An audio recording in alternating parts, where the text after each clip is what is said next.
comment comprendre que moi, patron de la gendarmerie dans la cuvée centrale, dans la région de président de la République, pendant près de 2 ans et demi, Madame Claudia Lembumba avait une société, la SADEC, dans laquelle il y avait eu un problème de vol de 750 000 francs. Eh bien, les 4 compatriotes qui avaient volé les 700, ils étaient nombreux, mais on avait pu mettre la main sur 4 compatriotes. Ces 4 compatriotes ont été arrêtés, gardés comme prévenus dans les locaux de la gendarmerie à Oyo. Dès lors qu'on avait réussi à mettre la main sur ces 4 compatriotes,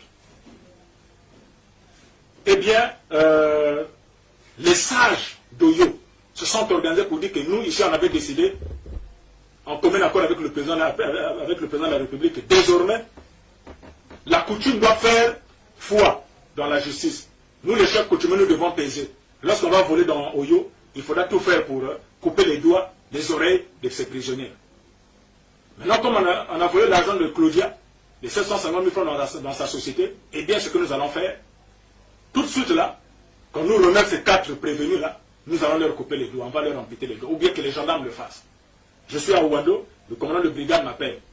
Je lui fais savoir qu'il ne faut pas, je ne vais pas écouter ces histoires de tradition, de coutume, nous on n'a rien à foutre de ça. Je ne veux pas entendre que le sang a coulé dans la brigade. J'ai pris donc la tête de cette procédure moi-même. J'ai dit, vous êtes dessaisis, faites-moi venir toute la procédure, moi je vais régler cette question-là, et puis nous allons déférer ces gens-là au parquet.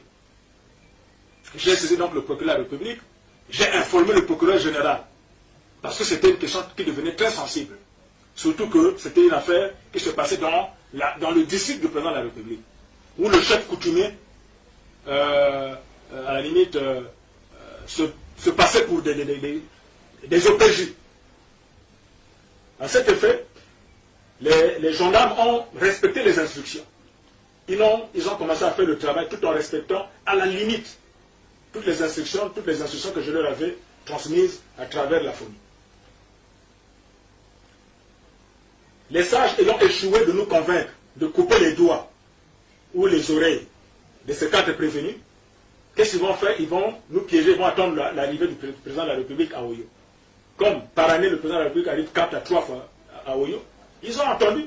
Et malheureusement pour nous, heureusement pour eux, ça coïncidait avec l'arrivée du chef de l'État dans les jours qui venaient. Et bien le chef de l'État arrive à Oyo, et lorsqu'il arrive à Oyo, les sages vont le rencontrer, ils en discutent, ils en parlent. Que nous avons des prisonniers à la gendarmerie, le commandant de compagnie de gendarmerie à l'époque, j'étais lieutenant plein, il ne veut pas couper les doigts, il ne veut pas couper les oreilles. Comment nous étions accordés?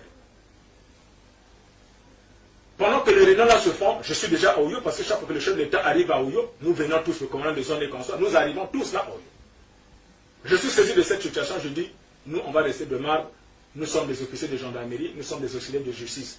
Nous ne sommes pas des juges, nous faisons notre travail, nous constatons les faits. S'il est manifestement établi que ce sont eux qui ont volé, eh bien on les défère auprès du procureur. Si les faits ne sont pas manifestes, ce n'est pas notre problème, on les libère. Ça nous a créé des problèmes. Si vous n'êtes pas courageux, c'est peut-être être gendarme, être policier en République du Congo, être militaire. Mes frères compatriotes, mes très chers compatriotes, si vous n'êtes pas républicain, vous allez tomber dans les pièges de l'injustice. Mais moi, mon métier consistait à sauver le peuple, à sauver nos concitoyens.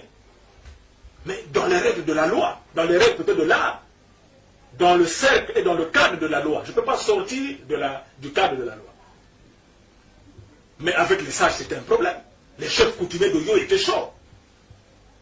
Je me disais, quand les autorités administratives vont arriver, c'est sûr qu'elles vont s'appuyer sur la loi et nous allons régler définitivement cette question. Non, je m'étais trompé. Un jour, alors que nous nous trouvions à l'usine d'Edou, donc l'usine, on est en train d'inaugurer une usine à Edou, eh bien, nous attendions donc l'arrivée. On était là, des autorités, le préfet, le sous-préfet, nous étions nombreux là. Le commandant des zones, le directeur départemental de la police, le directeur départemental de la sécurité du territoire,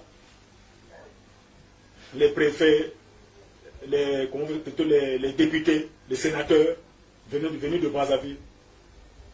Nous étions en colonne, donc oui, en colonne, face à l'usine, attendant donc l'arrivée du chef de l'État. Le chef de l'État arrive. Lorsqu'il arrive, C'est son officier aide de camp, un colonel dont je préfère tel le nom, devenu général aujourd'hui, qui s'arrête donc quand nous saluons un à un le chef de l'État. Le président de la République est là, je salue, le l'aide de camp est derrière le président. Il pose la question au commandant de zone, à mes côtés, qui est à ma droite. Mon colonel, le commandant de compagnie de gendarmerie ici, c'est qui? Le commandant de zone à l'époque, je tais son nom, me regarde. Et je dis, c'est moi, mon colonel. Il dit, oui, mais mon lieutenant, qu'est-ce que vous attendez pour couper les doigts? Qu'est-ce que vous attendez pour couper les oreilles? Il dit, couper les oreilles, les doigts de qui? Pourquoi? Il dit, mais quoi? Vous ne savez pas ce qui se passe ici? Vous n'avez pas des prisonniers chez vous? Il dit, mais mon colonel, ce ne sont pas des prisonniers, ce sont des prévenus. Donc, ils bénéficient encore, jusqu'à preuve de contraire, de la présomption d'innocence. Moi, je travaille en tenant compte du code de procédure pénale. Je ne suis pas non plus un juge. Il dit non. Tout à l'heure, là, le président de la République m'a donné des ordres. Il m'a encore engueulé dans le cortège. Pendant que nous sommes là, en train de parler, il est là. Donc vous protestez? Je dis, mais je ne proteste pas. Pourquoi vous utilisez le mot protester? Moi, je fais mon travail. Le commandant de zone à côté à ma droite, colonel, moi, pauvre lieutenant. Il me dit, coupe. Tu veux parler pourquoi? Là, le colonel parle, toi tu pas dit mon colonel, vous êtes commandant de zone, vous êtes commandant de compagnie. Mais je suis votre conseiller juridique. C'est à moi de vous donner les détails sur cette question, mais ce n'est pas à vous de me parler de la justice. C'est moi qui peux vous aider dans ce sens-là. Je ne fais que mon travail. Et ça m'avait créé beaucoup de problèmes. Il dit, mon colonel, je ne sais pas dans quelle mesure je pourrais exécuter cet ordre. Mais moi, je dois m'appuyer sur les textes. Si les textes me donnent la possibilité, je le fais. Si les textes ne me donnent pas la possibilité, je ne le fais pas.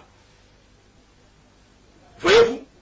Mais ce colonel-là ne savait pas que notre si belle constitution que tous les Congolais, sont en train de défendre, c'est une constitution pertinente. Mais c'est même grâce à cette constitution et grâce aux juges que nos compatriotes ont eu les oreilles et les doigts aujourd'hui là qui n'ont pas été amputés. Ce colonel-là ne connaissait pas l'article, je crois que c'est 49. Il y avait l'article 49, mais aussi l'article combien? Et l'article 10. Je prends d'abord l'article 10 de la Constitution. Ce colonel, aide de camp du président de la République, ne connaissait pas ça. L'article 10 de la Constitution dit ceci. Tout citoyen, tout agent de l'État est délié du devoir d'obéissance lorsque l'ordre reçu constitue une atteinte manifeste au respect des droits humains et des libertés publiques. L'ordre d'un supérieur ou d'une quelconque autorité ne saurait en aucun cas être invoqué pour justifier ces pratiques. Tout individu, tout agent de l'État, toute autorité publique qui se rendrait coupable d'actes de torture ou de traitement cruel et inhumain, soit de sa propre initiative, soit sur instruction, est puni conformément à la loi. Voilà un colonel, aide de camp du président de la République, qui, en présence du chef de l'État, des autorités commandantes de zone, le colonel Aboy était même encore retraité, ils étaient tous là. Tous m'ont regardé, je m'attendais à ce que ces intellectuels autour de moi puissent dire non, mais mon colonel, ne faites pas ça. Non, non, non. Non, non, non. J'étais quasiment seul. C'est le colonel Aboy qui me regardait, retraité, dit petit, moi je suis retraité. Tu sais ce que tu as fait. La loi reste la loi. C'était mon premier soutien. Sur place, là, c'était mon seul soutien. Mais j'ai regardé autour de moi le directeur départemental de la police, il me regarde. Colonel, il ne branche pas. J'ai regardé le colonel, le patron de la sécurité du territoire. Colonel, il ne branche pas. À ma droite, le commandant de zone. Là, le directeur départemental de la police. Là, le directeur départemental de la sécurité du territoire. Si tu n'es pas républicain, si tu n'es pas un officier de gendarmerie formé, mais c'est très difficile. Tu ne vas pas t'en sortir. Tu vas faire quoi? À la fin, tu vas aller couper les doigts. Parce que c'est l'aide de compte du président de la République. Vous êtes à Oyo, vous êtes à Edou, chez eux. Mais moi, je suis resté accroché à la loi. Parce que je me disais qu'il y avait une justice sur laquelle je pouvais m'appuyer. Et donc, à cet effet, ce colonel ne connaissait pas qu'il avait un article 10 de la Constitution.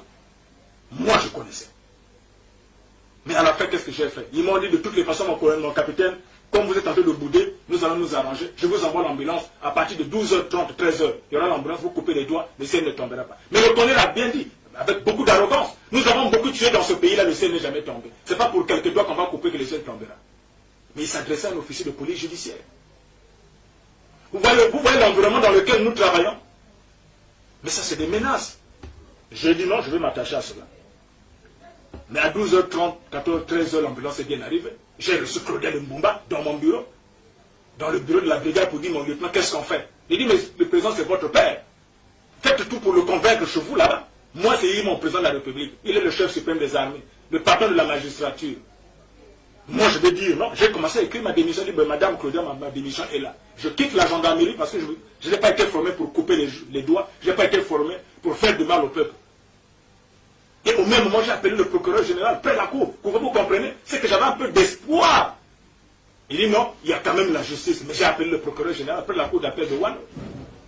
Le procureur m'a dit, prépare ta démission. Je préfère que tu démissionnes au lieu de rentrer dans ces yeux. Mais c'est un crime contre l'humanité. Mais c'est le procureur qui a ensuite appelé le procureur, le patron de la Cour suprême, c'est sûr.